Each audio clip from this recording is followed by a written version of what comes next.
If we could actually see it, this Saturn-sized world wouldn't look like anything in our solar system. To reach such a high temperature, astronomers calculate that its atmosphere must absorb nearly all the radiation from its nearby star. It's probably as black as this lump of coal. The only light from it would be the thermal emission from its sunward-facing hotspot. Cyclops may indeed look like a giant black eyeball with a glowing iris. I was just playing with this 3D solar system viewer. I'm under the impression that this Niburu planet might just be out there. So, what I did here was, I'm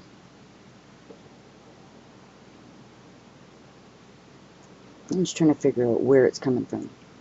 Coming close to Uranus, right? So we might not be able to see this thing until April. Let's move it back a bit, April 8th. See, there's Uranus. So if this little planet that we're all looking for is coming by Uranus, then we're not going to be able to see it. It's behind the sun, right? Let's move that. See, there's April. Let's go to a geocentric view. I don't to telescope, like a banana. Geocentric. See, here's Uranus right there. Let's turn it around. A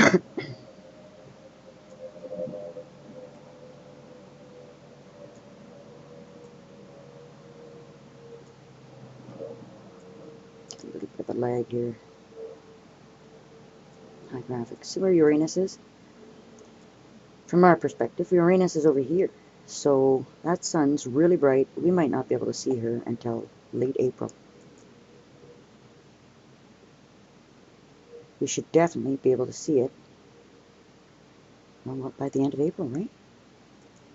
Beginning of May. So I think we should all start looking. Well, don't stop looking. But we should all start really looking beginning of May. If she's out there, we should probably see her by May, right? Of course, chemtrails and freaking clouding us out. Disinformation and hiding truth, and it's, what are you hiding? Why? Won't we all eventually know? I guess preparing for it. We don't want too many people to survive, right? Because, we do have the Georgia Guidestones say only, 500 million people should be here. Never wrote that. Some of the theorists say that Planet X is a planet, whereas others say that Planet X is really a star. And on Niburu, a number of people claim that Niburu is a planet, and yet other people claim Niburu is also a star, or could be a star. There's this claim out there that they're two different objects, that Niburu is the name of the star, and Planet X is the name of the planet next to it. Alternatively, some people say that Planet X is the brown dwarf star, which is basically the small star with Niburu in orbit. If we put the names to one side for now, there seems to be the general consensus by the Niburu Planet X theorists that there's a number of possibilities. There's a possibility of a star-like object and at least one planet, maybe more. It's claimed by some theorists that there are a number of planets around this brown dwarf star. Some people suggest that the legends of Niburu and other gods of ancient times within Babylon and indeed beyond relate to some of these planets, and possibly even the inhabitants of those planets. Some theories relating to the planet or planets which may be inhabited speak of UFOs and alien abduction, as well as the ancient accounts of gods being connected to the inhabitants who come to Earth to collect resources whenever that mini solar system is on a close orbit. Many people out there believe the basic theory that there's a planet out there with a very long orbit. Exoplanets, because they have the most extreme conditions we've ever seen. Their official names, HD 149026b and HD 189733b, are based on the catalog numbers of their host stars. Personally, I'm going to call them something unofficial but easier to remember: Cyclops and Storm, the hottest and windiest known planets. Both of them are so-called hot Jupiters, a class of gas giants like the outer planets in our solar system. But their orbits would fall well inside that of Mercury, and that makes them hot. It also makes their years short, taking only 2 or 3 Earth days to orbit their stars. Our first exoplanet, Cyclops, can be found in the constellation Hercules, orbiting a sun-like star that's about 250 light-years away. Its day side is a blistering 2300 degrees Kelvin, according to infrared Spitzer observations made by astronomer Dr. Joe Harrington and his team. That's a lot hotter than the inside of a blast furnace, and sets the record for known planetary temperatures. If we could actually see it, this Saturn-sized world wouldn't look like anything in our solar system. To reach such a high temperature, astronomers calculate that its atmosphere must absorb nearly all the radiation from its nearby star. It's probably as black as this lump of coal. The only light from it would be the thermal emission from its sunward-facing hotspot. Cyclops may indeed look like a giant black eyeball with a glowing iris.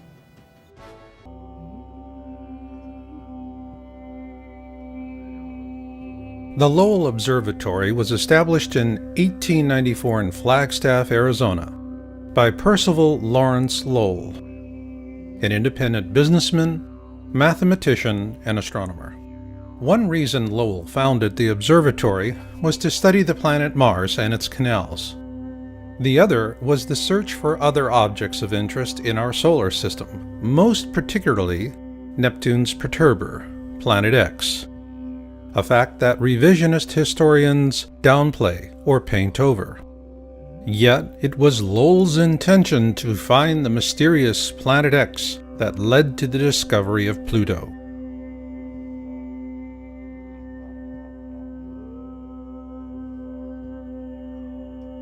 In 1929, 14 years after Lowell's death, a young astronomer by the name of Clyde W. Tombaugh was retained by the Lowell Observatory to carry on the search for Planet X.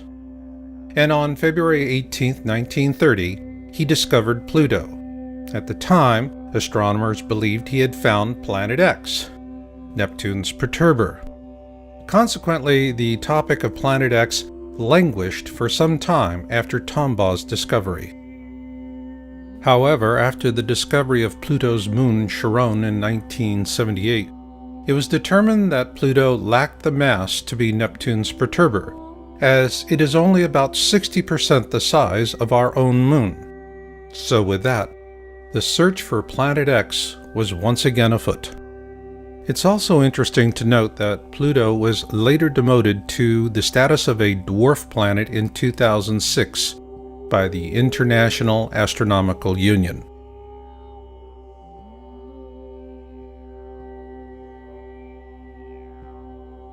In 1950, Emanuel Velikovsky published Worlds in Collision, and he was viciously attacked by mainstream science, even though he corresponded frequently with Albert Einstein.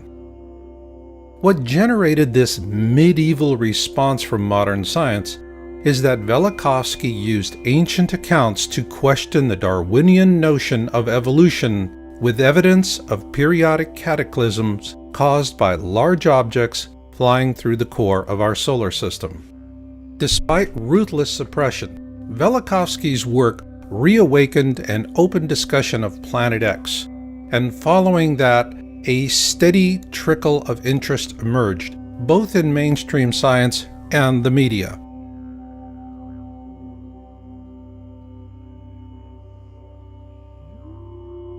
On March 3, 1972, NASA launched the Pioneer 10 spacecraft to explore the outer planets.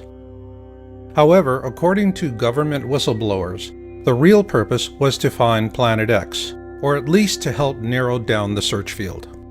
An interesting aspect of Pioneer 10 is that it also carried a small gold anodized aluminum plaque designed by astronomer Carl Sagan, should the spacecraft be found by extraterrestrials. At present, communication with the Pioneer 10 spacecraft is no longer possible.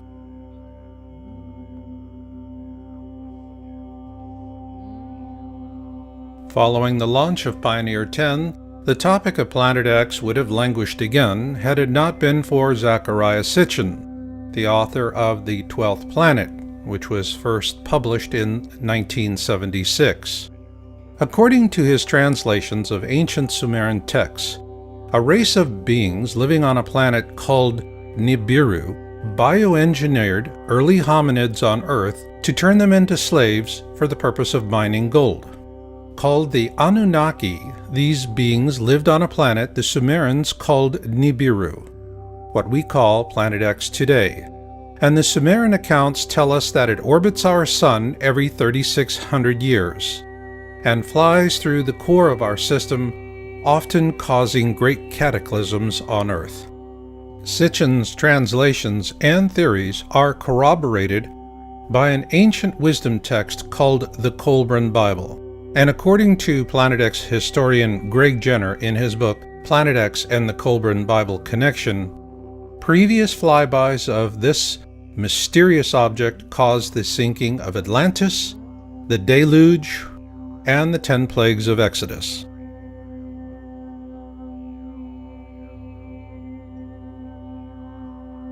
Although Sitchin was continuously mocked and attacked by fundamentalists, our government took his work seriously, and on January 25, 1983, NASA launched the Infrared Astronomical Satellite, IRAS. Its mission was to map the sky using infrared. According to NASA, IRAS was unable to complete its mission due to a failure in its supercooling system, and much of the data collected from the probe was classified and has never been disclosed. Several government whistleblowers say that this was a cover-up because NASA shut down IRAS after it imaged Planet X. Their accounts parallel an article published by the New York Times on January 30, 1983, shortly after the IRAS launch. Evidence assembled in recent years has led several groups of astronomers to renew the search for the 10th planet. They are devoting more time to visual observations with the 200-inch telescope at Mount Palomar in California. They are tracking 2 Pioneer spacecraft, now approaching the orbit of distant Pluto, to see if variations in their trajectories provide clues to the source of the mysterious force. And they are hoping that a satellite-borne telescope launched last week will detect heat signatures from the planet, or whatever it is out there. It is important to note that the term Planet X was also used to refer to a 10th planet. However, after Pluto was demoted to a dwarf planet in 2006, that definition became irrelevant.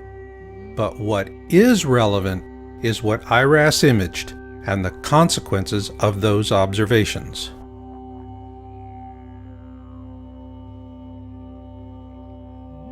In a Victoria Advocate article published on June 14, 1988, NASA astronomer Dr. John D. Anderson was quoted as saying that telemetry from the Pioneer 10 spacecraft indicated the existence of Planet X.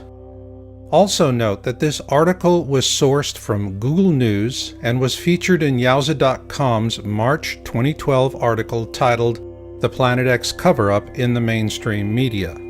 Following publication of our article, the entire June 14, 1988 edition was deleted from the Google News site.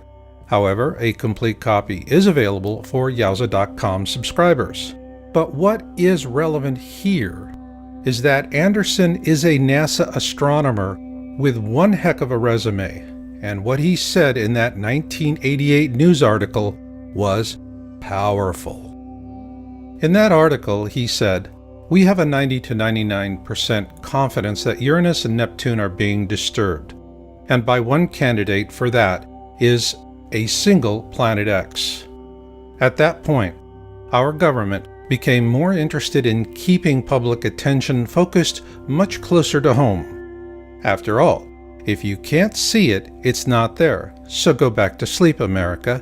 Nothing to see here. However, a few curious minds had other notions. On October 1988, Dr. Robert S. Harrington, the chief astronomer for the U.S. Naval Observatory, published his paper, The Location of Planet X, in the Astronomical Journal. In an August 30, 1990 television interview with Zecharia Sitchin, Harrington also said that Pluto had been a satellite of Neptune, but it was dislodged by Planet X, which he believed could possibly sustain some form of life. He also showed Sitchin a diagram he had created approximating the location of Planet X. Following that interview, Harrington commissioned the construction of a special telescope for a Planet X photographic sky survey in 1991, which was completed at the Black Birch Observatory in New Zealand. The New Zealand observations were performed using Harrington's calculations, and the results were sent to NASA. However, those films vanished and have never been seen again, which leaves us with a big question. Did Harrington actually find Planet X, Neptune's perturber?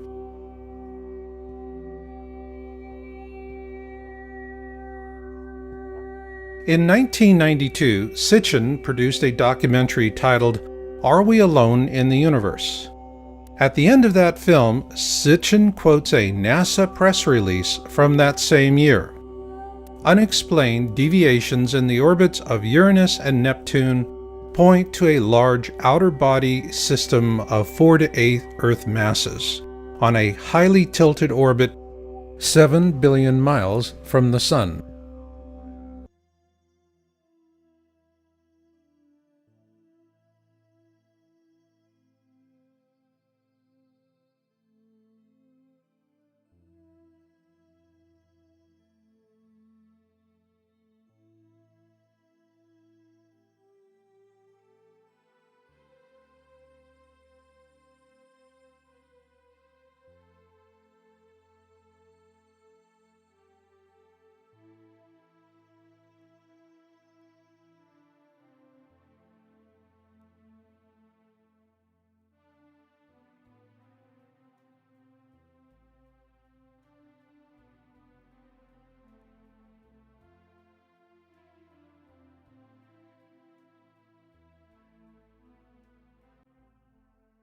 I mean, if we discovered that space aliens were planning to attack, and we needed a massive buildup to counter the space alien threat, and really inflation and budget deficits took secondary place to that, this slump would be over in 18 months.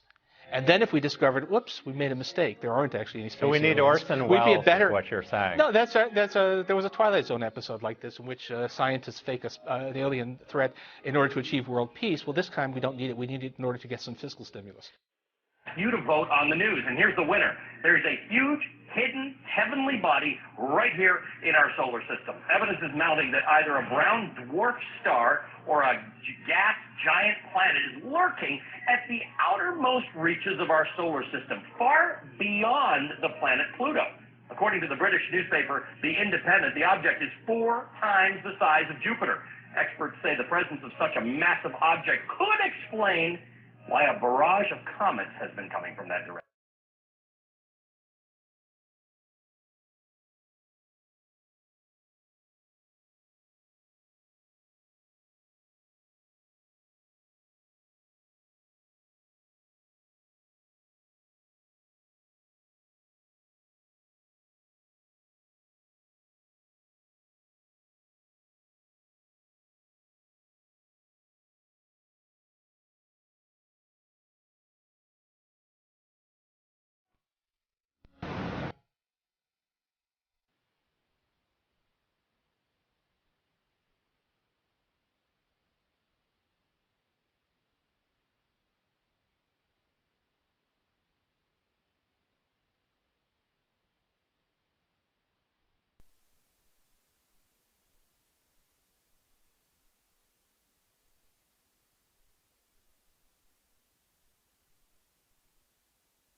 God is our refuge and strength, a very present help in trouble.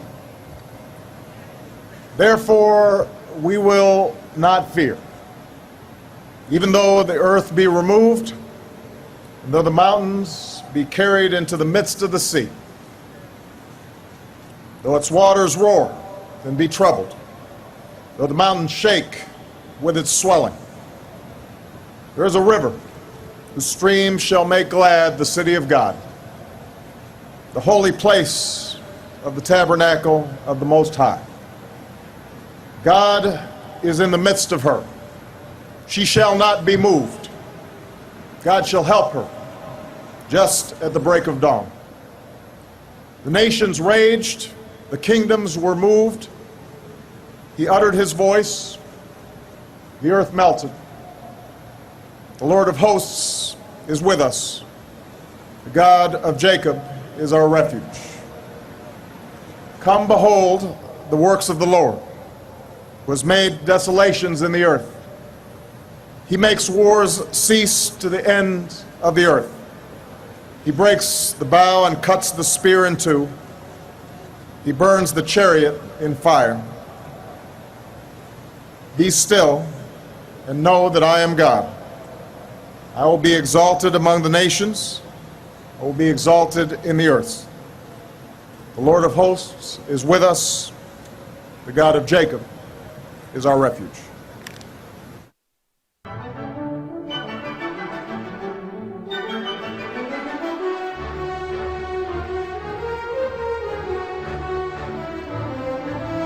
You're on the air. You're talking to Crew 4T, and I thought I might give the listeners an eyewitness account of what was seen. Basically, we've been following this thing since February, and when I talked with Astro Patriot and I first saw the first video that he showed had this huge wave of radiation and orbitals were popping out. And I didn't really want to believe it, so I went and bought a scope, a Meade LX200 8-inch scope. And it took me basically until May to get it up and running and figure it out. We still didn't quite have the kinks of the camera part out, but we were able to get some viewing. Right on the 29th, 30th, and 31st of May, it basically was motionless in the constellation of Leo with Regulus as the dominant star. And the alleged comet is over to the left. Over to the right, right around Regulus, there was this huge sort of black area. Black area such that every now and again it would move over, cover Regulus, and you could see the light from Regulus bending over the edge of what we now know as the gravity well. You could see the light bending over their fingers, and then it would move away, and you'd see Regulus as a point in the sky. After studying this for some time, I noticed over on the right-hand corner of this dark area, a little red orbital coming out in a bit of a squirrely figure-of-8 sort of pattern. About then, I started to look up at 12 o'clock, and I saw two more orbitals that popped out. They were white. Then I started looking all around this area, and then over to the left, there were two that were blue that sort of popped in and popped out and popped in and popped out. Also, just underneath here, at about 6 o'clock, were two more white objects or orbitals that were popping out. Now, what's interesting about this, the French, I can't think of the name of their team, but on March 3rd and March 5th, they took a video of this movement across the sky, and it showed all the orbitals. After that, they only showed pictures of the single solitary comet. They didn't show any more time-lapse films.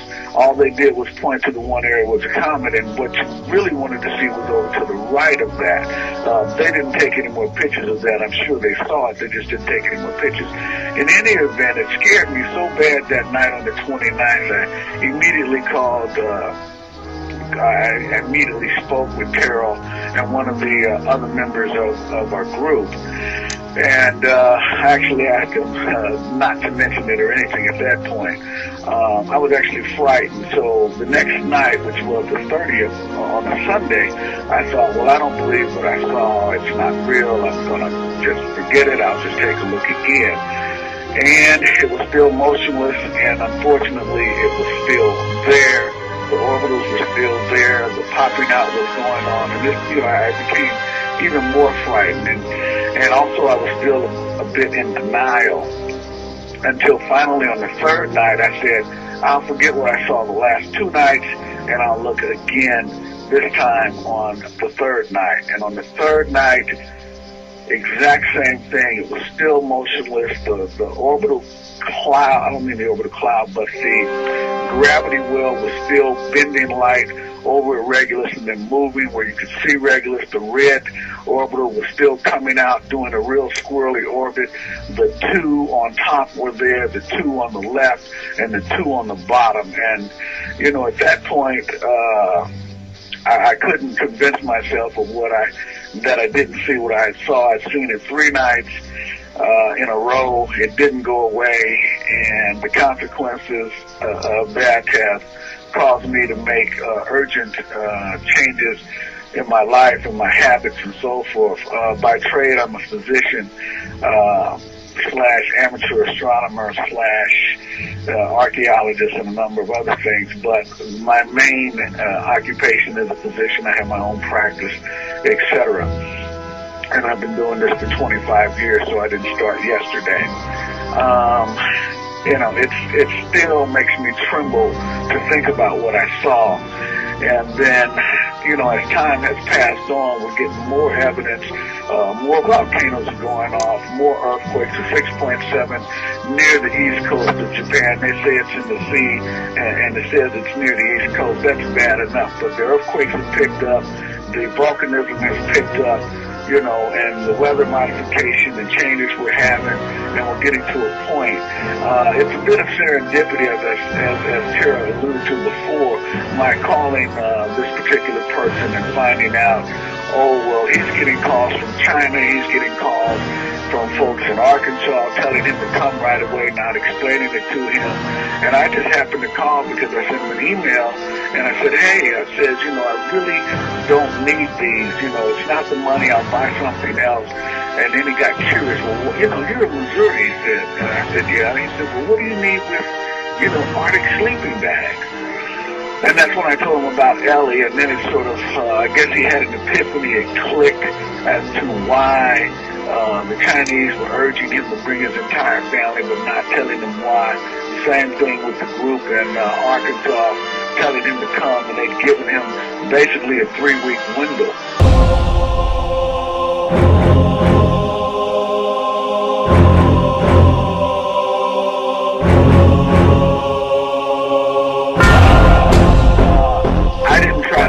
Time to notice that it coincided with the 7th of July and the crossing of Saturn's orbit. My time frame was still is August 1st, but I'm getting more anxious by the day. And so folks need to know this is real. They need to wake up. I'm past the point of trying to wake anybody up.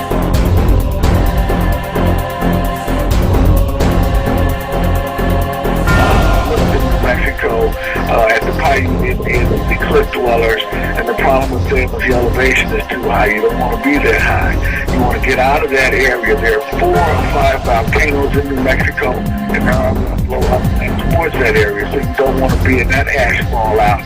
There's a volcano that just, I want to say, it wasn't a volcano. We had an earthquake in Arizona today, about a 3.3. I hadn't seen that recently, so a number of things are going on. This is unstoppable. It's unavoidable. You cannot escape it. You must seek shelter.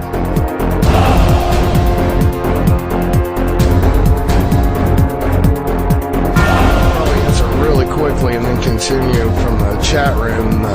Wants to know if you're talking about Planet X or Elenin, and I don't think I've never thought Elenin is Planet X.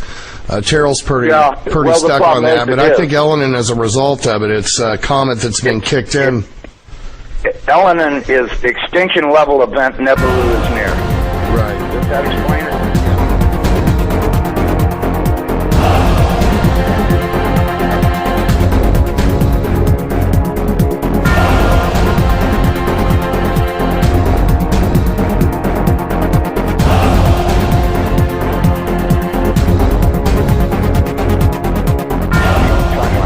We estimated that this thing is traveling around 3,500 miles an hour, okay? Okay. That was our estimate of its speed. Now, it has been picking up speed, and that's the reason why we think it's going to arrive early, because when it comes around the backside of the sun, it's got to double that speed in order to attain breakaway speed to leave the sun and not wind up orbiting it. It's never orbited the sun in the past that we know of, so that means that it's going to have to attain breakaway speed to head back out into space. Now, you look at the NASA videos, photos, and all this other crap those morons put on the internet. This thing is coming in. It's going to, as soon as it goes around the top of the sun, it's going to go back out into space. Right. And it's going to do this really fast. When it goes past us, it's going to go past us so fast that we'll almost have no time to get ready. That's my opinion, but, you know, just drawing it out on paper a few times and thinking about it, and I went, you know, if this thing picks up enough speed to make breakaway speed, then that means it's going to come past us. You know, this thing, according to what I was told, is that this thing is approximately 47,000 miles in diameter, you know, 4 or 5 times the size of the Earth, and it'll come past us, and we won't have a lot of warning, and we won't get to see it in the sky until it's on us. I think the NASA timeline is completely off. I think this thing's going to arrive much earlier than they say it is. You know, I know they're saying October, but, you know, if you look at the, you know, now, I was told that the poles are not shifting at 42 miles a year. They're shifting at 42 miles a day. And the reason is because this planet is rolling over to face this thing. Now, when it goes by, it's not going to push our North Pole away. It's going to grab our southern pole with its northern pole, and it's going to be like somebody kicked this planet in the ass. That earthquake that it talks about in Revelations, when the opening of the sixth seal comes, from what I've been told, that's very accurate, because that's exactly what's going to happen. There's going to be a massive earthquake when it locks onto us. As it goes past us, we're going to follow it right upside down. The oceans are just going to be roaring from pole to pole, as you could well guess they would, because if you take a planet that's 7,000 miles across and roll it upside down in 30 minutes, you're going to have some real serious problems with wind and water. We should be preparing to expect this thing to show up any time. That's what's going to happen. Hopefully nothing in this mess will hit us, even though it does say it will in the Bible. Leastwise it does in my Bible. It says we can expect all kinds of problems. We were looking at asteroids right close to this thing. There's asteroids that are floating around right near the, that are orbiting the main sun itself. These things appear to be about 500 miles across. And as you go back into the tail, you get into meteorites that go back for millions of miles in the tail. This thing looks like a giant red teardrop-shaped dust cloud. And you can see, once if you're able to see it up close like we did, you can see every speck out there. I guarantee you there's trillions of meteorites falling.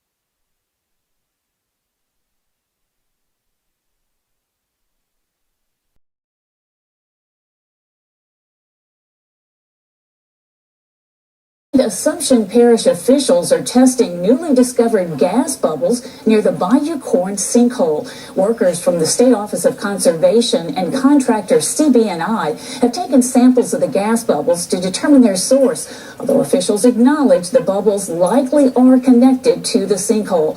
Parish officials say the new bubble site in Grand Bayou is about 1/3 of a mile north of Highway 70. Scientists think the gas presents an explosion risk for residents, and that's why the area has been under an evacuation order since the sinkhole's discovery 18 months ago. It's about 700 feet wide, more than 150 feet deep, and it's growing. This giant sinkhole in Texas appears to be swallowing everything in sight. What might have begun as a crack in the ground has grown into something much more menacing. I'm going to go down with a ship. For residents in Dicetta, Texas, the sinkhole is taking on a life of its own. I've been through fires, I've been through floods, nothing like this. Never imagined we'd ever go through something like this. Geologists are still trying to figure out what caused the sinkhole and if there's any way to stop it. Officials say the sinkhole's growth has slowed overnight, while local residents are keeping their sense of humor, naming it Sinkhole de Mayo. This is Dabu 7, and you were looking where a drone had went down to the edge of the sinkhole and caught a lot of good footage here of the inside of the sinkhole, the depth. I got it on the backup channel. I'll leave a link. Also has footage of everything going down and crashing through the floor. So I'll leave a link so you guys can check that out. And now we have a new sinkhole opening up. They've evacuated homes. Hemel Hempstead, 20-foot sinkhole opens up here under the road, right next to it. Huge hole opens up. 17 homes have been cleared, and they sent these people out of there. They wanted everybody around completely out. And as you can see here, it's approximately 30 foot wide, 20 foot deep. With this guy standing, I mean, that shows a pretty good view of it right there. But, you know, they have a good point. They're saying that they're trying to blame this on the weather, and that it's because of all this massive flooding and water and all that they're seeing all this. But they're saying that, hey, we've been seeing this before this. So, regardless, I wanted to update you guys. Another huge sinkhole opens up here. All that had to do was give way right where he's standing, and people are dead driving along that road. So, be careful. Eyes on your surroundings at all times. Y'all stay safe. I'll leave links. Till next time, it's been Dabu 7. Peace.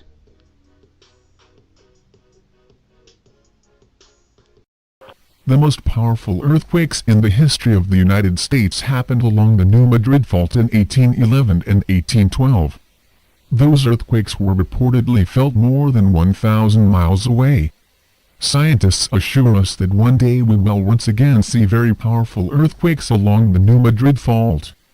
It is only a question of when it will happen. Today, the New Madrid Fault zone covers portions of Illinois, Indiana, Missouri, Arkansas, Kentucky, Tennessee and Mississippi. However, a major earthquake of magnitude -8.0 or greater would likely have a dramatic effect all the way from the Great Lakes all the way down to the Gulf of Mexico. When most Americans speak of the big one, they think of what may happen along the coast of California someday, but the truth is that a New Madrid earthquake could potentially do far more damage. So is there evidence that the New Madrid Fault zone is waking up? Yes, there is. According to Bloomberg, there has been a six-fold increase in the number of earthquakes that have shaken the central part of the United States from 2000 to 2011. Much of that increase is being blamed on human activity such as mining, drilling and fracking. So could human activity aggravate the fault zone so much that it could set off a truly history-making earthquake at some point? Well, the potential is certainly there. That is why so many people are so concerned about the monster sinkholes that have appeared in the region in recent months. For example, a massive sinkhole down in Louisiana is now over 8 acres in size, and it has forced hundreds of people to flee from their homes. You can see video of the Louisiana sinkhole right here. Over in Ohio, a giant sinkhole has suddenly formed that is more than 30 feet deep and that is the size of 4 football fields. That sinkhole caused part of State Route 516 to collapse, and authorities say that it will likely be closed for many months. You can see video of the gigantic sinkhole in Ohio right here. Are these monster sinkholes an indication that major earth changes are coming along the New Madrid Fault? Has reckless human activity awoken a sleeping giant that we should never have messed with?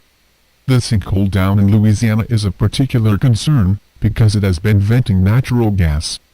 A few days ago it reportedly burped, which sounds kind of ominous. Could we see some kind of an explosion at some point? Many of those living in the area may not be able to return to their homes for quite a long time. The following is from a recent Huffington Post article at the 8-acre Bayou Corn sinkhole in Assumption Parish. Owners of slab houses are waiting for methane gas monitors to be installed in December. The sinkhole deepened in November and coughed up debris and hydrocarbons late in the month. Cypress trees fell into the gap. Residents are watching natural gas being flared from the site and are ventilating homes, while bayous around them bubble. But if human activity is capable of producing sinkholes that are 8 acres in size and capable of causing a 6-fold increase in the number of earthquakes in the middle part of the country, is human activity also capable of setting off the New Madrid Fault? Sadly, even most Americans that are living in that part of the country don't really understand how incredibly massive and how potentially destructive this fault zone actually is. The following is from a recent report from WREG in Memphis, Tennessee. Many people don't realize that North Alabama lies in the impact zone of the New Madrid Fault line, a sleeping giant that is approximately 20 times larger than California's famed San Andreas Fault. The biggest earthquake in the United States history happened in the New Madrid seismic zone in 1812, and in just the last few weeks, activity along the fault line is starting to heat up. If the earthquakes that happened along the New Madrid Fault zone in 1811 and 1812 happened today, the devastation would be unimaginable. Back then, there were not that many people living in the area. But even so, the destruction was incredible. Accounts of the 1812 quake vary, since there were no measuring instruments at the time, but most geologists say evidence shows it was at least a magnitude 8 earthquake, and possibly a 9 or higher. The shaking was so intense that church bells started ringing as far away as Boston and New York. Chimneys toppled from the deep south to Canada, and President James Madison was awoken by the violent shaking as he slept in the White House. Eyewitnesses said it even caused the Mississippi River to flow backwards for a time. Unfortunately, there are now indications that the fault zone is becoming more active, as a recent Examiner article explained Tuesday evening. 2 shallow earthquakes, although small, were felt in Mount Carmel, as well as 5 miles outside Edmond, Oklahoma. Illinois had the largest at 3.6 magnitude, leaving Oklahoma with a smaller 2.9 magnitude quake, as reported by the USGS. The fact that both of these quakes were shallow and follow on the hills of Kentucky's 4.3 just 10 days ago makes the questions begin to fly. Is the New Madrid waking up? Is it gearing up for the big one? When Key experienced a 4.3 2 weeks ago, it was felt across 10 to 12 states. Although it didn't knock runners off their feet, it did alarm many. Knoxville was among the cities that felt the quake. The shaking was not minor in many areas, and it scared people, as walls shook and many began to pray. This is something that I have written about previously, and we all need to keep our eyes open for more reports about earthquakes in the middle part of the country. When the big one does finally hit the New Madrid Fault zone, it will be one of the biggest news stories ever. We are talking about a catastrophe that would be so immense that it would be hard to imagine.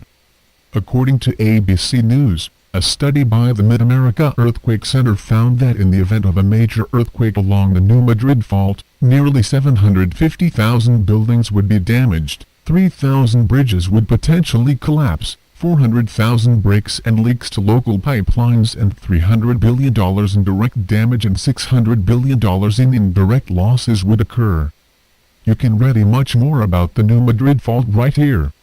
All of this is even more frightening when you consider that there are 15 nuclear reactors along the New Madrid fault zone. In the event that the big one strikes, we could be looking at Fukushima times 15. We have been blessed to have avoided a major earthquake like that for so long in the middle part of the country, but there is no guarantee that the New Madrid fault zone will always be stable, especially considering how much it is being aggravated by man-made activity. There are even some that believe that eventually we will see an earthquake of magnitude -9.0 or higher along the New Madrid fault. Such an earthquake could literally change the face of the entire continent. We are talking about an event that could potentially change the course of the Mississippi River and create bodies of water where none existed previously. We seem to be moving into a time of increased seismic activity on the Earth, and many scientists are convinced that the New Madrid fault zone is definitely overdue for a major earthquake. If there's a blue pill and a red pill, and the blue pill is half the price of the red pill and works just as well, why not pay half price?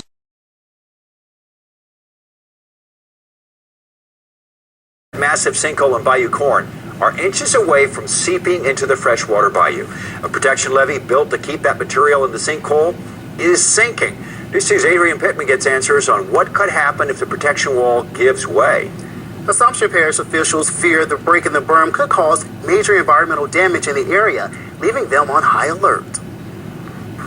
Another year and the same problems in Bayou Corn. It's a little bit frustrating that, all this time has elapsed and here we are, we're still worried about the sinkhole. A growing sinkhole, continuous seismic activity, and cracks in the protection berm around the sinkhole. There's still a lot of things going on way below the surface of the earth where we can't really tell what's going on.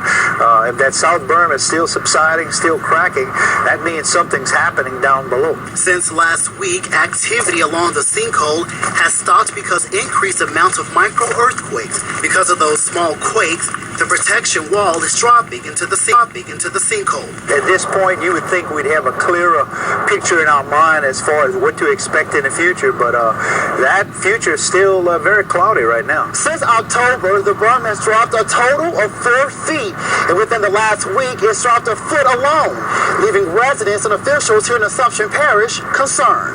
The subsidence itself is only about 6 to 8 inches above the water currently. Meaning salt water could eventually creep into the swamp and bayou if nothing is done. Take a look at these pictures. You can see how much the berm has sunk since last week. Environmental risk to vegetation, trees, possibly fish and so forth, and try to avoid that, and that's what the containment is for. But residents will remain hopeful in 2014. We hope for the best. We hope we can bring some conclusion to this, but I really think the sinkhole itself, we're going to be dealing with that, I think, from years to come. A spokesperson for Texas Bryan says crews will begin repairing the berm tomorrow, and there are plans in the works to extend the southern berm so it won't continue to subside. Adrian Pittman. They had taken the earthquake monitors offline.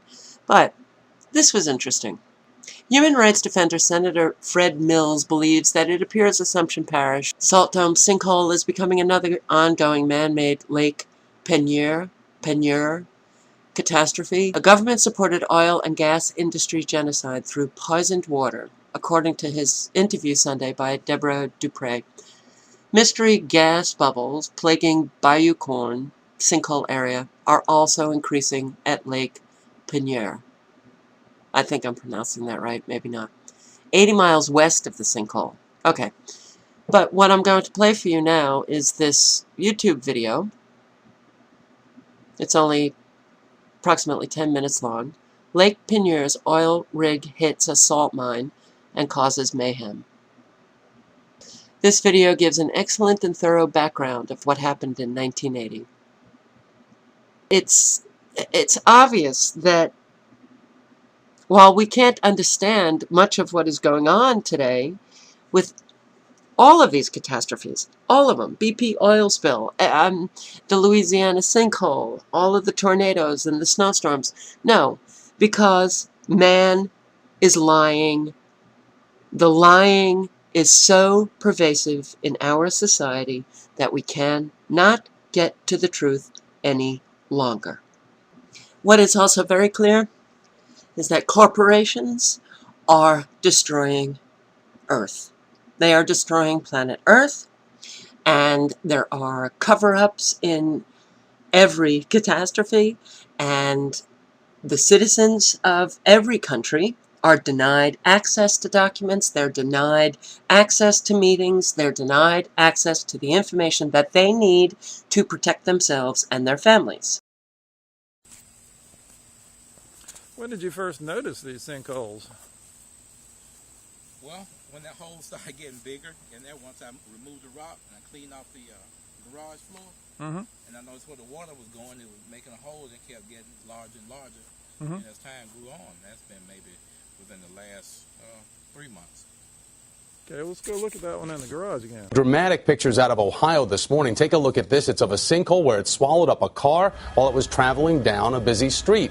Officials saying the sinkhole was at least 10 feet deep. Rescuers had to lower a ladder down so that the driver could eventually climb out. Now, she wasn't seriously hurt. Crews used a crane to then pull the car out next. But just look at that boy.